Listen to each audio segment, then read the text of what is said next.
날마다 쓰는 나의 신앙일기 TV 데일리 큐티 나무의 향기입니다. 오늘은 사무엘상 12장 6절에서 18절을 묵상하겠습니다. 사무엘이 백성에게 이르되 모세와 아론을 세우시며 너희 조상들을 애굽 땅에서 인도해 내신 이는 여호와이시니 그런즉 가만히 서 있으라. 여호와께서 너희와 너희 조상들에게 행하신 모든 공의로운 일에 대하여 내가 여호와 앞에서 너희와 담론하리라.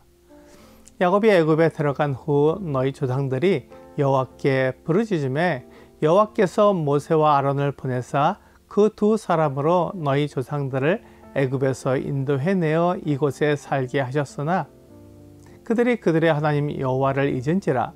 여호와께서 그들을 하솔 군사령관 시스라의 손과 블레셋 사람들의 손과 모압 왕의 손에 넘기셨더니 그들이 저희를 치매 백성이 여호와께 부르짖어 이르되 우리가 여호와를 버리고 바알들과 아스타롯을 섬김으로 범죄하였나이다.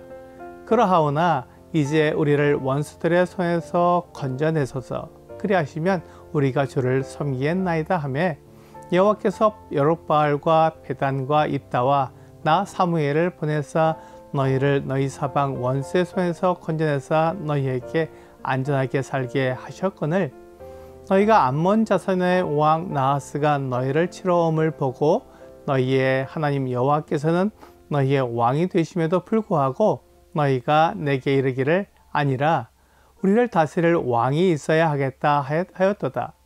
이제 너희가 구한 왕 너희가 택한 왕을 보라. 여호와께서 너희 위에 왕을 세우셨느니라.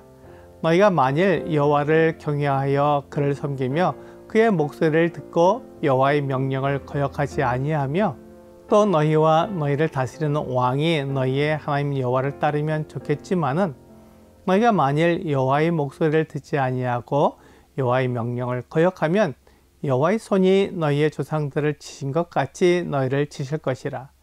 너는 이제 가만히 서서 여호와께서 너희 목전에서 행하시는 이 큰 일을 보라. 오늘은 밀 베는 때가 아니냐? 내가 여호와께 아뢰리니 여호와께서 우레와 비를 보내사 너희가 왕을 구한 일 곧 여호와의 목전에서 범한 죄악의 큼을 너희에게 밝히 알게 하시리라. 이에 사무엘이 여호와께 아뢰매 여호와께서 그 날에 우레와 비를 보내시니 모든 백성이 여호와와 사무엘을 크게 두려워하니라. 사무엘은 이스라엘 백성들에게 하나님께서 이스라엘의 진정한 왕이심을 말해 주었습니다. 하나님께서는 모세와 아론을 세우셔서 이스라엘 백성들을 애굽에서 인도해 내셨습니다. 애굽의 바로 왕은 이스라엘을 보내지 않으려고 했습니다. 그 당시 이스라엘은 20세에서 50세까지 전쟁에 나갈 수 있는 남자의 수가 60만 명 정도였습니다. 이렇게 많은 노예를 놓아준다는 것은 바로가 할 수 있는 일이 아니었습니다. 애굽은 이스라엘 노예로 많은 이득을 올리고 있었습니다. 그들은 애굽 사람들보다 더 건장했습니다. 그래서 여인들이 아이를 낳을 때도 산파가 이르기 전에 해산했다고 말했습니다. 이처럼 건장한 노예를 놓아준다는 것은 애굽에 막대한 손해를 가져오기에 바로는 이스라엘을 놓아주지 않으려고 했습니다. 하지만 하나님께서 이스라엘을 애굽에서 인도해 내시고 가나안 땅으로 이끌어 오셔서 그곳에 먼저 살고 있던 가나안 부족들을 몰아내신 후에 이스라엘 백성들을 그 땅에서 살게 하셨습니다. 이스라엘 백성들이 가나안 땅에 살고 있던 부족들을 몰아내는 것도 하나님이 하신 일이었습니다. 가나안 땅에 살고 있는 이스라엘 백성들은 하나님이 그들의 왕이 되시는 것을 이 일을 통해서도 알 수 있었습니다. 하나님께서 이스라엘을 택하셔서 나라로 세우시고 가나안 땅을 주신 것은 그들이 하나님의 율법을 따라 살았을 때 주변의 나라들보다 더 강한 것을 보여주어 하나님이 이스라엘과 함께 하시는 것을 나타내게 하려는 것이었습니다. 그러니까 이스라엘이 주인공이 아니라 하나님이 주인공이라는 것입니다. 하지만 이스라엘은 하나님을 잊었습니다. 그리고 스스로 주인공이 되어 살기 시작했습니다. 그래서 하나님께서 그들을 하솔 군사령관 시스라의 손과 블레셋 사람들의 손과 모압 왕의 손에 넘기셨습니다. 그들이 저희를 치자 이스라엘 백성이 하나님께 부르짖어 우리가 하나님을 버리고 바알들과 아스다롯을 섬겼습니다. 그러나 이제 우리를 원수들의 손에서 건져내 주십시오. 그러면 우리가 주를 섬기겠습니다. 라고 말했습니다.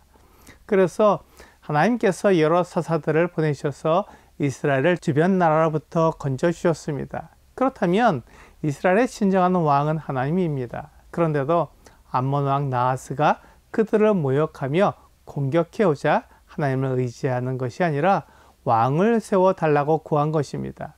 하나님께서는 이제 그들이 원하는 왕을 세워주셨습니다. 베냐민 지파 사울 왕은 이스라엘 백성들이 요구한 백성들을 위한 왕이었습니다.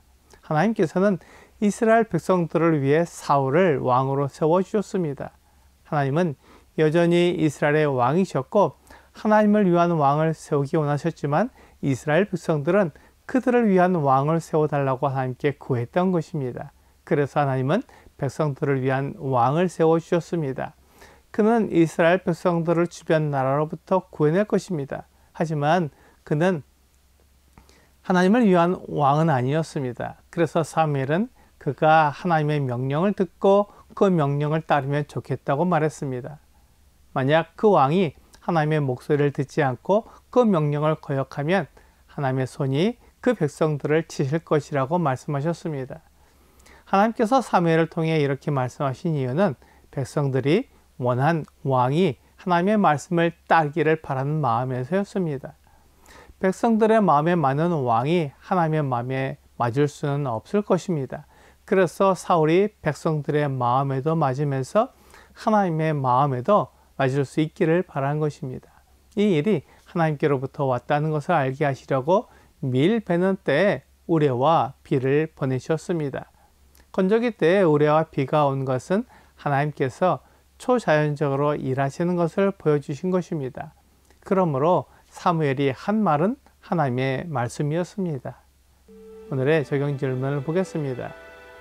하나님께서는 우리의 기도를 들으시고 일하시는 분입니다. 내가 기도할 때 그 기도를 들으시는 것을 어떻게 알 수 있습니까? 하나님은 사무엘의 기도를 들으시고 우레와 비를 보내셔서 하나님의 말씀을 증언해 주셨습니다. 우리가 기도할 때 하나님이 들으시고 그것을 하나님의 뜻 안에서 이루어 주실 계획을 하고 계십니다. 오늘 하나님은 우리의 기도를 들으시고 하나님이 계획하신 뜻 안에서 이루어 주십니다. 그러므로 하나님의 뜻대로 기도하는 여러분과 제가 되기를 주 예수님의 이름으로 기도합니다.